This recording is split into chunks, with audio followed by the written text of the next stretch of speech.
On February 9th, 1874, Alfred Packer and 5 other men departed from the camp of CREEPYPASTA near what is now Montrose, Colorado.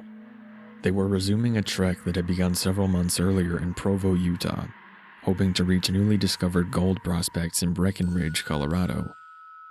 While the original party was considerably larger, only Packer, as a guide, and Israel Swan, Shannon Wilson Bell, George Noon, James Humphrey, and Frank Miller dared risk the sometimes brutal Colorado winter in search of riches. And brutal it was, as not long after leaving the safety of Chief Urey's camp, the group was engulfed in a furious blizzard near the present site of Lake City, Colorado. Packer was next seen on April 16, 1874, straggling into the Los Pinos Indian Agency with little more than a rifle and a skinning knife belonging to members of his party. The story Packer told at that time was that, once the storm hit, he had set up camp while the others went forward in search of food. They never returned, and Packer subsequently headed out for Los Pinos.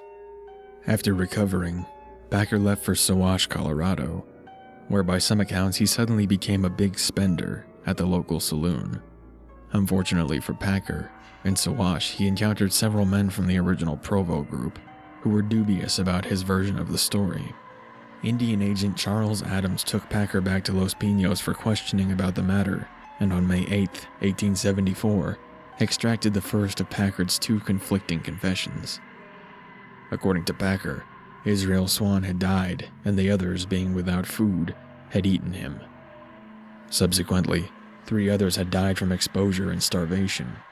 Then, Packer admitted to killing Shannon Bell, claiming it was in self-defense. Packer was transported back to Sawash and jailed outside of town, not in the town's jailhouse as some have told. In August, Packer escaped from custody and wasn't seen again until March 1883, when Frenchy Cabazon, one of the original prospecting party, found him quite by accident in Douglas, Wyoming. By coincidence, on the day of Packer's escape from Sawash, the ghostly remains of the missing prospectors were found in a valley overlooking what is now Lake City, Colorado. There was evidence of a struggle and foul play.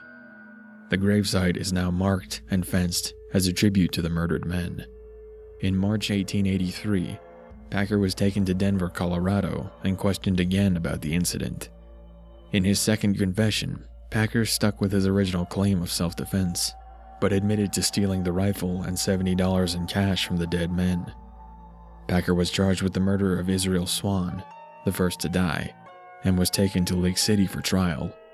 The jury wasted no time in finding Packer guilty of murder, and Judge Melville B. Jerry pronounced that Packer be hanged by the neck until you are dead, dead, dead. Packer appealed his conviction to the Colorado Supreme Court, where the verdict was reversed. He was tried again, and this time found guilty of manslaughter, and sentenced to 40 years in the state penitentiary. After serving only 17 years of his sentence, Packer's cause was championed by a grassroots campaign in Denver.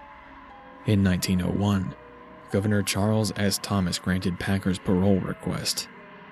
Packer moved to Littleton, Colorado, where by all accounts he became a model citizen, well liked by all of his neighbors.